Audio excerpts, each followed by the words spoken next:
Shalom e bem-vindos à Via Rápida Israel, uma frase do hebreu que significa amarás a Israel. Esperamos que vocês fiquem conosco porque nosso professor Dr. Baruch vai compartilhar um estudo expositivo da Bíblia. Dr. Baruch é professor titular no Instituto Zera Avraham, com sede em Israel. Ainda que todas as aulas no Instituto são dadas em hebraico, o Dr. Baruch fica feliz em compartilhar este estudo semanal com dublagem em português. Para mais informações sobre nosso trabalho em Israel, visite nosso site amarasaisrael.org.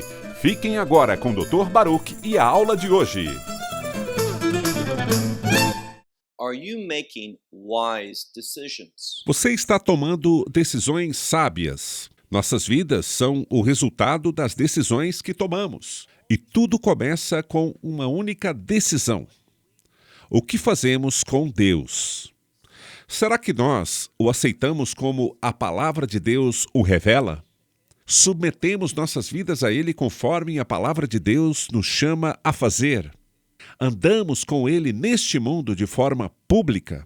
Somente quando estamos comprometidos com os planos de Deus, mantendo um testemunho agradável diante dele e participando ativamente da sua obra, estaremos em posição de tomar decisões realmente sábias. Quando alguém rejeita a Deus, isso desencadeia uma sequência de decisões erradas e muito imprudentes que frequentemente levam a um desastre. Dito isso, pegue sua Bíblia e acompanhe comigo o capítulo 7 do livro de Isaías. Neste capítulo, vemos mais uma vez uma profecia de julgamento, inicialmente sobre Damasco, uma das cidades mais antigas e uma das mais importantes nessa época. Depois das palavras de Deus com relação a Damasco, veremos que Deus dirige palavras igualmente duras a Israel, especificamente ao Reino do Norte. E por que Israel enfrenta esse julgamento? Porque escolheu seguir falsos deuses. Eles escolheram ser como as nações vizinhas, e por causa de sua idolatria, por causa de seu afastamento da revelação bíblica, vemos que, pouco a pouco, e então cada vez mais intenso, o castigo de Deus é colocado sobre eles. E esse pouco a pouco, cada vez mais intenso, tem um propósito: levar Israel ao arrependimento. Preste atenção nessa verdade bíblica. Você não consegue estudar as Escrituras, não importa qual livro você está lendo.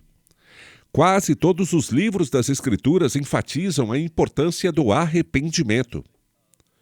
Se não estamos ensinando sobre arrependimento, se não estamos ensinando sobre o afastamento do pecado, então não estamos proclamando a verdade do Messias.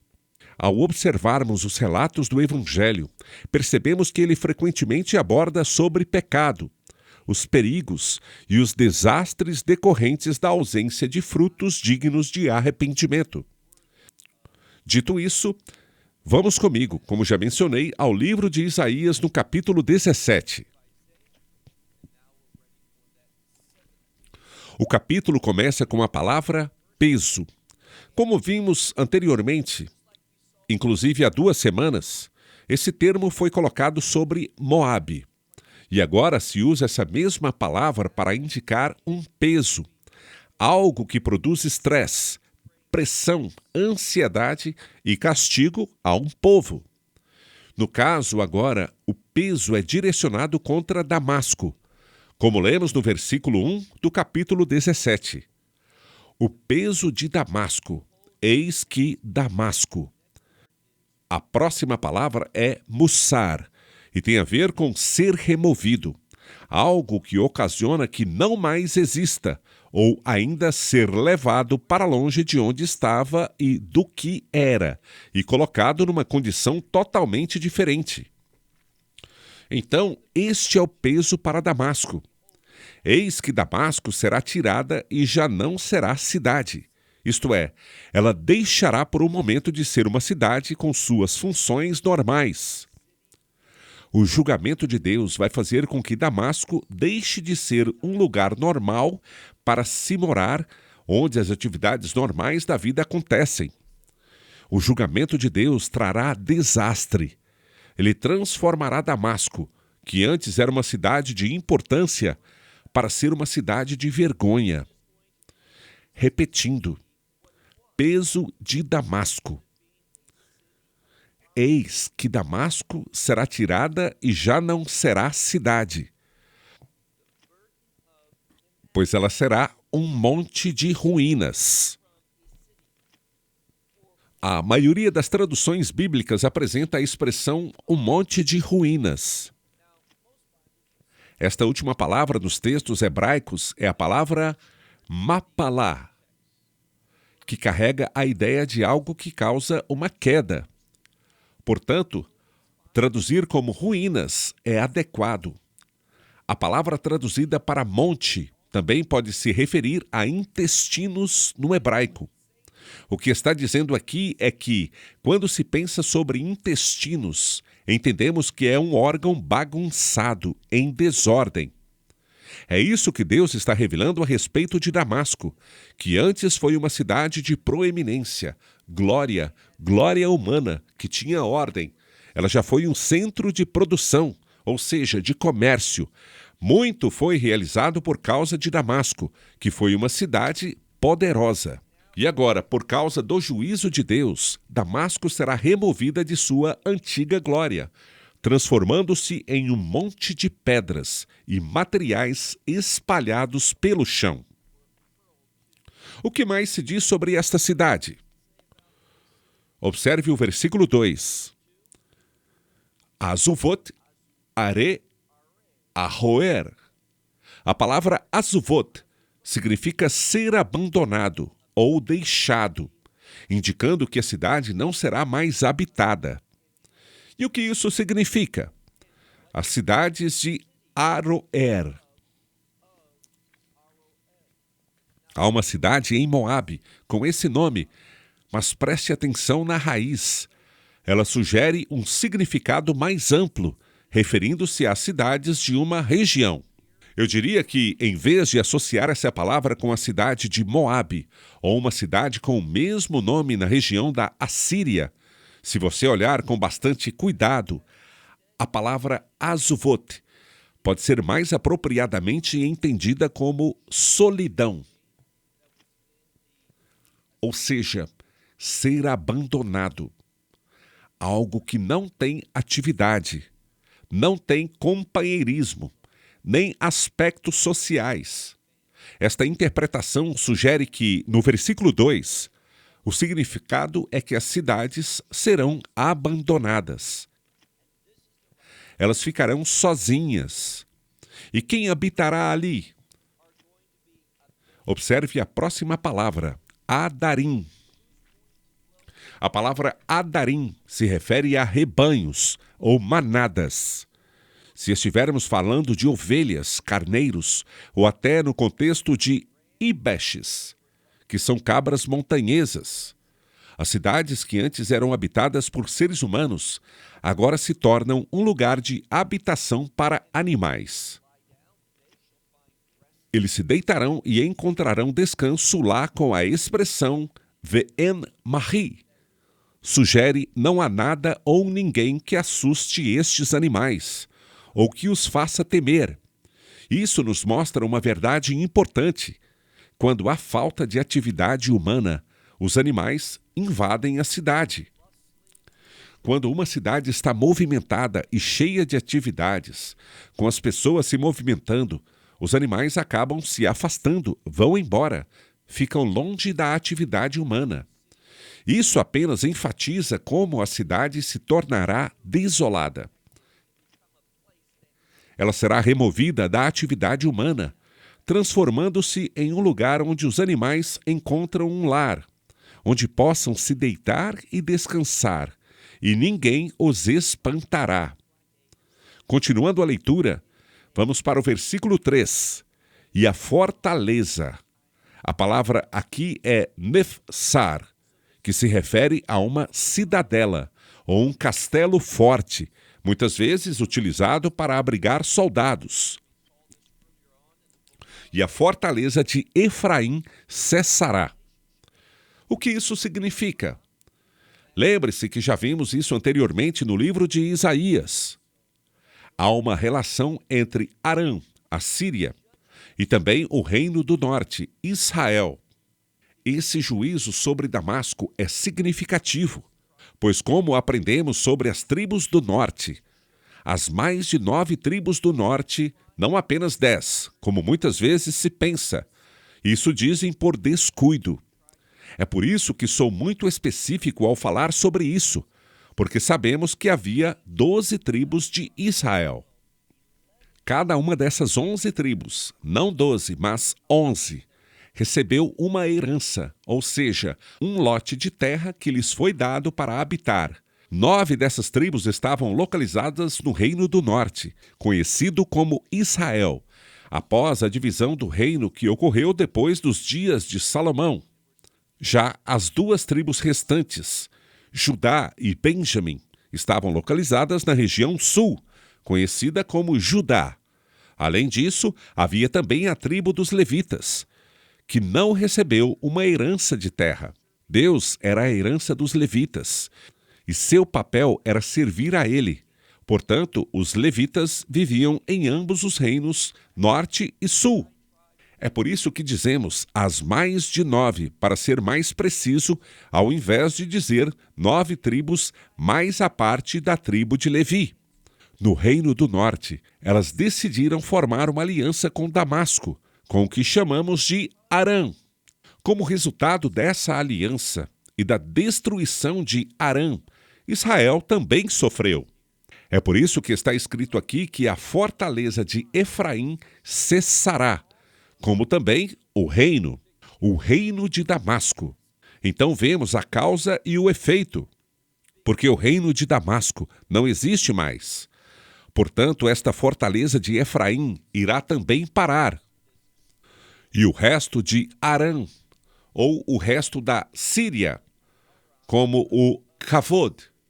A palavra Kavod, geralmente traduzida como glória, muitas vezes, segundo estudos de alguns comentaristas antigos, pode também se referir à riqueza ou honra. Especialmente do ponto de vista humano, a palavra kavod pode estar relacionada a osher, que significa riqueza. O que isso pode estar se falando é do Reino do Norte, que aqui é chamado de Filhos de Israel, que também perderá sua riqueza. Muitas das decisões equivocadas do Reino do Norte, ao fazer esta aliança, este acordo, esta confederação com Arã, foram motivadas pela busca de riqueza para obter maior renda. Agora veremos que isso foi cortado, e o final do versículo 3 diz: Iyu neum Hashem Sevot. Isso acontecerá porque o Senhor dos Exércitos, falou. É o resultado de sua palavra. Essa confederação entre Arã, cuja capital é Damasco, e o Reino do Norte, Israel, levará ambos à ruína. Eles fizeram essa aliança pensando no que seria melhor para eles, mas isso acabou provocando sua queda. Agora vamos para o versículo 4, onde encontramos outro título. No início do capítulo 17, era mencionado o peso de Damasco. Agora vemos que haverá um julgamento sobre Israel.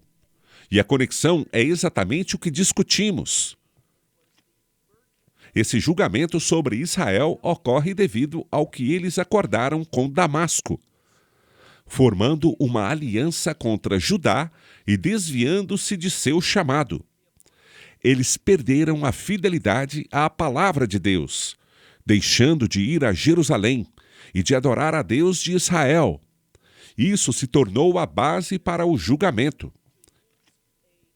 Mais uma vez, esse juízo não aponta tanto para o futuro, mas reflete os eventos de sua época, já realizados com a destruição da Samaria em 722 a.C. E vemos que isso foi causado por outro inimigo maior que a Síria, chamado Ashur. Agora, para sermos mais precisos, devemos nos referir a Arã como Síria e a Ashur como Assíria. Sabemos que Ashur ou Assíria incluía Arã, pois o Império Assírio era muito vasto. Contudo, fica claro que aquele que trará o juízo sobre Arã ou Síria e sobre as tribos do norte, Israel, é literalmente Ashur, que se refere apropriadamente a Assíria. Observe agora o versículo 4. Nesta última parte do capítulo 17, veremos o termo Beyom Hahu, mencionado 3 vezes, representando o juízo. Uma das implicações é a seguinte: o julgamento de Deus no passado prenuncia e ensina que seu julgamento futuro certamente acontecerá. Será que a frase Beyom Hahu aparece? E eu já mencionei isso muitas vezes. O que deveria vir à nossa mente? A frase Beyom Hahu, que significa naquele dia, deve nos remeter à ideia de julgamento. Versículo 4. E acontecerá naquele dia, seguido da palavra Idal. Esta palavra tem raízes no termo Dal, que em outros contextos tem o significado de empobrecido, enfraquecido. Essa passagem tem a ver com alguém que tem uma quantidade escassa de recursos e, por isso, estará empobrecido, arruinado. É isso que ele está dizendo aqui. Naquele dia, por causa do juízo de Deus, a glória.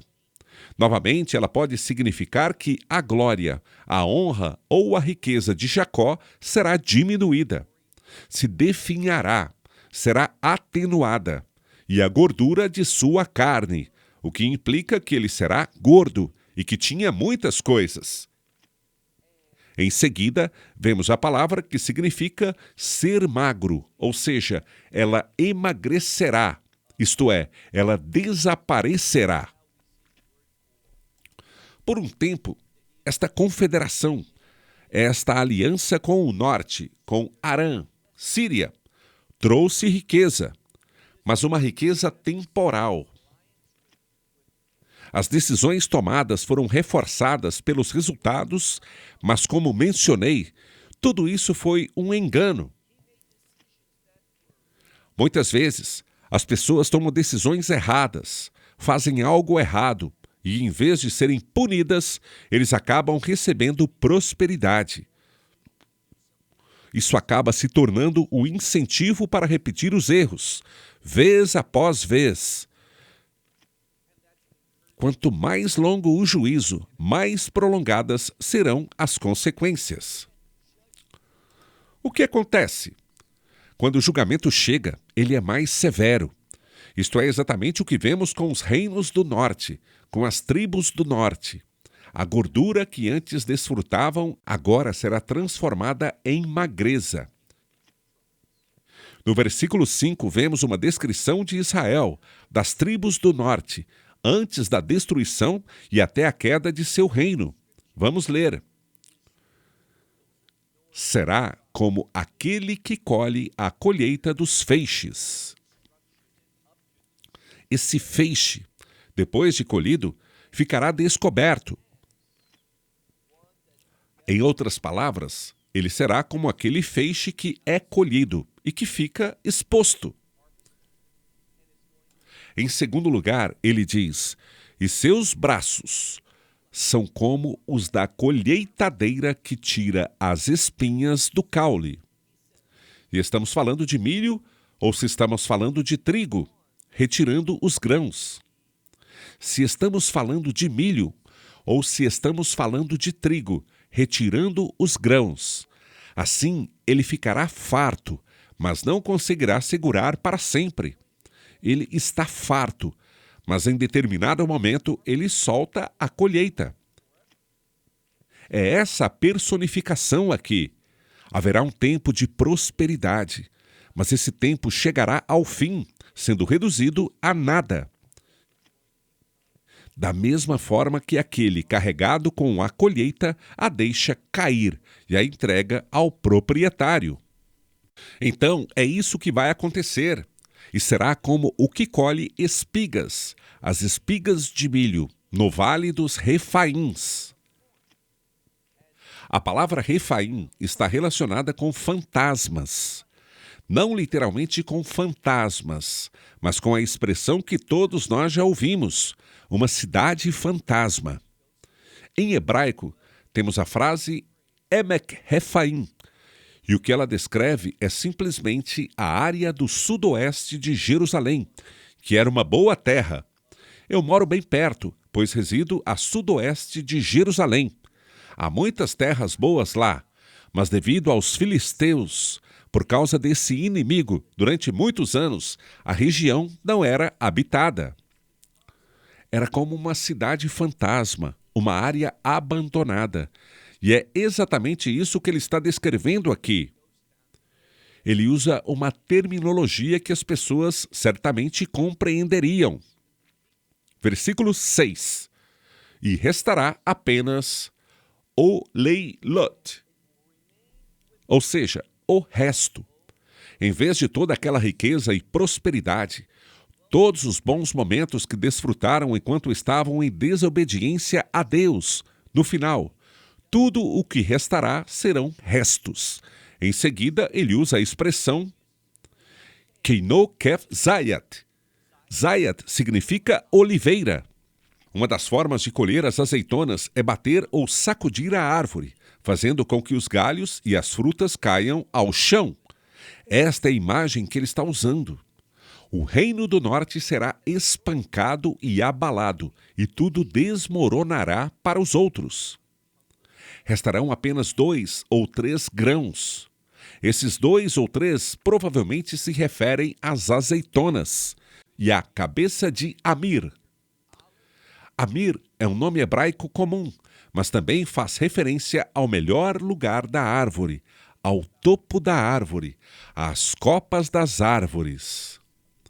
Ele está dizendo que lá em cima apenas 2 ou 3 azeitonas permanecerão.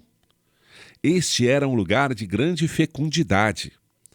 Da mesma forma, está escrito: e 4 ou 5 azeitonas permanecerão nos ramos principais que antes eram frutíferos, declara o Senhor Deus de Israel.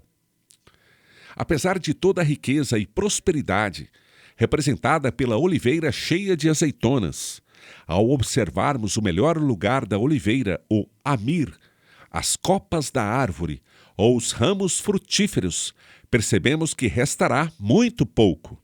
O juízo sobre Israel os deixará em completa desolação. É isso que o texto está afirmando. Versículo 7.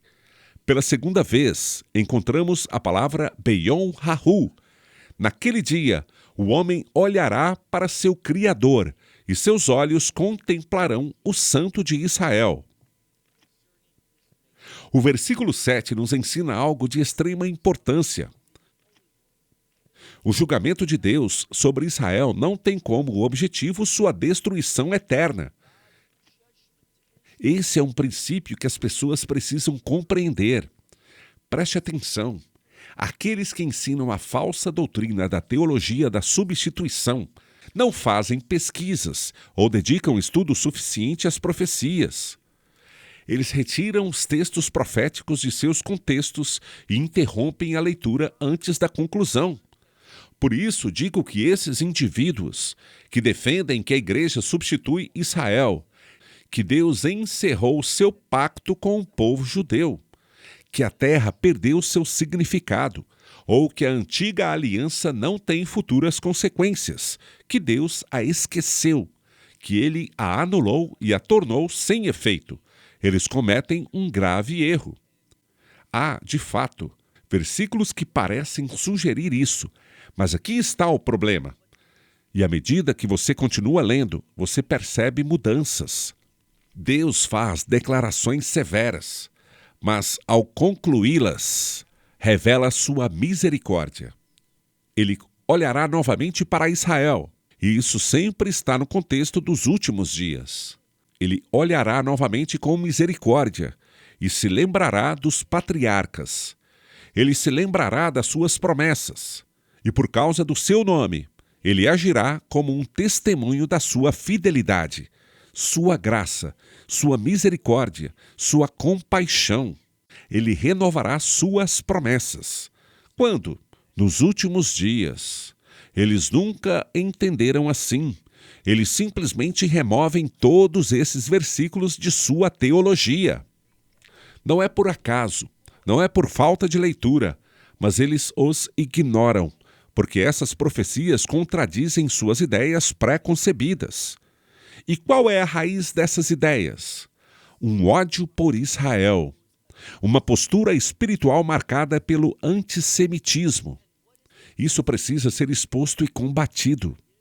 Algo que frequentemente fazemos em nossa organização. Agora, veja o versículo 7, que nos diz que este julgamento não é para a destruição eterna de Israel, mas para conduzi-los ao arrependimento, por causa dessas palavras duras que lemos nos versículos 4, 5 e 6. No versículo 7 diz: vemos a repetição da expressão Beyom Hahu. Naquele dia do juízo, o homem olhará para o seu Criador, e seus olhos contemplarão o Santo de Israel. Então, o versículo 7 destaca essa mudança. Já o versículo 8 continua, e não mais, implicando que ele não olhará mais para os altares. Quando mencionamos altares, Mizbahot, no plural, não nos referimos ao altar de bronze no pátio ou ao altar de incenso. Não se trata deles. Quando o termo Mizbahot é usado com essa referência, trata-se de idolatria. Isso aponta para uma mudança que será provocada pelo juízo divino, o propósito de Etzerahi Leiyakov, o tempo de angústia de Jacó. Todo esse processo tem como objetivo trazer Jacó, ou seja, Israel, o povo judeu, ao arrependimento nos últimos dias. Portanto, há uma esperança e uma promessa profética nesse contexto, que ele não mais olhará para os altares, a obra das suas mãos, nem atentará para o que fizeram seus dedos. Ou seja, ele o criou para seus propósitos e sua idolatria. Ele não olhará para isso nem para os postes sagrados, que são deuses pagãos idólatras, nem para os Hamanim, que se referem aos pilares erguidos em homenagem ao Han, que significa quente, e se refere ao sol. Ou seja, os postes sagrados e o culto ao Deus do sol. Ele não olhará mais para essas coisas. Haverá uma mudança. No versículo 9, vemos pela terceira vez a expressão Beyom Hahu. Naquele dia, as suas cidades, ou as cidades de sua fortaleza, serão abandonadas no bosque. Ele está, mais uma vez, ressaltando que esse juízo será duro. Embora haja um propósito para isso, ele retorna para destacar ao leitor a gravidade do que está por vir. Mesmo que o resultado seja positivo no final, será um dia de juízo exaustivo. O termo dia pode ser entendido como um período de tempo. Portanto, as cidades de sua fortaleza, ou seja, suas cidades fortificadas, serão abandonadas no bosque, ou seja, nas áreas não adequadas para serem habitadas, e as copas das árvores serão abandonadas ante os filhos de Israel, e haverá desolação. Quando o texto menciona as copas das árvores, ele faz referência aos melhores lugares, referindo-se ao momento em que os filhos de Israel entraram na terra prometida e a receberam. O inimigo foi derrotado. Ele fugiu ou foi exterminado na guerra. E eles tomaram posse dessas cidades, dessas casas e reinos que eram habitados pelos gentios, como os cananeus e outros. Quem os habitou? Os filhos de Israel. Então todas as principais localidades, os bons lugares que Deus lhes deu, Ele vai torná-los Ve-Haitá Shi-Memot. E esses lugares principais se tornarão uma desolação. Mas por quê? Por que toda essa destruição? O versículo 10 explica claramente, sem mistérios, pois você se esqueceu do Deus da sua salvação. Eles se esquecem daquele que é a fonte da verdadeira prosperidade, da verdadeira salvação, da verdadeira vitória. E o versículo continua, dizendo que também se esqueceram da rocha da sua fortaleza. Aqui, rocha pode ser interpretada como a base de seu poder. Muitos apontam que esse termo rocha também faz referência ao Messias. Eles se esqueceram da esperança messiânica. Você não se lembrou dele. Assim, você se esqueceu do Deus da sua salvação e da rocha do seu poder você não se lembrou. Isso é importante porque, muitas vezes, a profecia se expressa de maneira poética. Qual é a principal característica da poesia hebraica? A resposta é o paralelismo. O paralelismo nos ensina que conceitos semelhantes têm o mesmo significado. Usamos sinônimos e uma linguagem que nos revela significados profundos. Aqui vemos um paralelismo entre o Deus da sua salvação e a rocha do seu poder. E quem é essa rocha? É o Messias, o que revela um paralelismo, uma união, uma unidade entre Deus Pai e Deus Filho. Quando se diz, você não se lembrou, também faz referência ao esquecimento das promessas da aliança de Deus. E qual foi a manifestação? O que demonstrou que se esqueceram e não se lembraram? Bem, observe a segunda parte do versículo 10, que fala sobre como você plantou árvores agradáveis e brotos, ou seja, galhos que você plantou. Mas de que tipo? Você semeou, você plantou árvores do Zar, que significa estrangeiro. Em outras palavras, essas árvores estrangeiras estavam associadas, como sabemos, a um culto pagão. Em vez de construir um reino fundamentado nas promessas de Deus, na verdade da aliança de Deus, eles semearam e plantaram árvores que lhes eram agradáveis, árvores que correspondiam à visão e aos desejos do mundo. Essa escolha reflete uma perspectiva mundana que, no fim, levou à idolatria. Versículo 11. No dia do seu plantio, a planta floresceu, e pela manhã a sua semente brotou, mas a colheita será como um montão. O que está sendo descrito aqui é que, apesar da desobediência de Israel, isso não levou imediatamente ao castigo. Pelo contrário, por um tempo, eles experimentaram prosperidade. Houve grande sucesso como consequência da forma como viam a idolatria. As coisas estavam indo bem, tiveram uma grande colheita, como diz a expressão Net Katsir, que se traduz como abundância, um monte da colheita. Mas o que aconteceu? Durante o dia, tornou-se doente, fraco ou enfraqueceu. E também diz que trouxe dor humana. Então, Mesmo que por um momento parecesse bom, tudo enfraqueceu.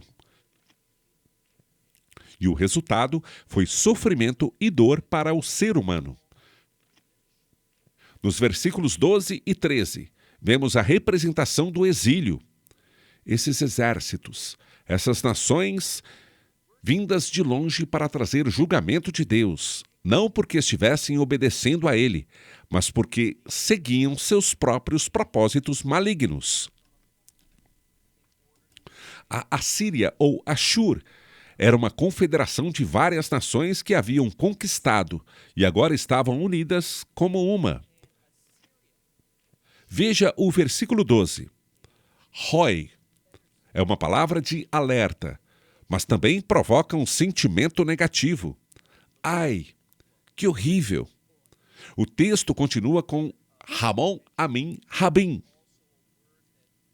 Essa expressão não segue a gramática do hebraico moderno, pois é hebraico bíblico. E o motivo é que a palavra Ramon se refere a uma grande multidão. Quando se diz Ramon, Amin, está se referindo a uma multidão de povos. No hebraico moderno, você nunca diria Ramon, Amin, Rabim, pois seria uma redundância, já que a palavra Rabim significa muitos. Portanto, dizer muitos povos, muitos, como você pode ver, não faria sentido. Mas ao encontrarmos algo que não faz sentido à primeira vista, é aí que a sabedoria se revela. Esta é a mensagem. A expressão se refere a uma multidão de muitos povos. E logo teremos aqui uma palavra que significa algo como cantarolar. Mas neste caso, não no sentido de música. Trata-se de um som que descreve a vinda dessas nações, como o zumbido ou o rugido do mar, noutra tradução. E continua, o Sha'on. A palavra Sha'on não se refere a um relógio, mas sim a um barulho, um rugido das nações. Esse termo funciona como um sinônimo e faz parte de um paralelismo com a palavra Amin, que significa povos.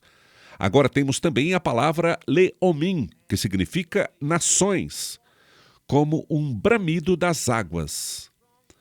Que tipo de águas? O barulho de águas fortes que rugem, indicando um barulho violento. É isso que vai acontecer com o Reino do Norte, sob a liderança da Assíria, Ashur. Uma vasta confederação de nações virá e fará um grande barulho, causará uma grande perturbação ao exilar os filhos de Israel, as tribos do norte. Depois, no versículo 13, lemos: as nações rugirão como o rugido de muitas águas.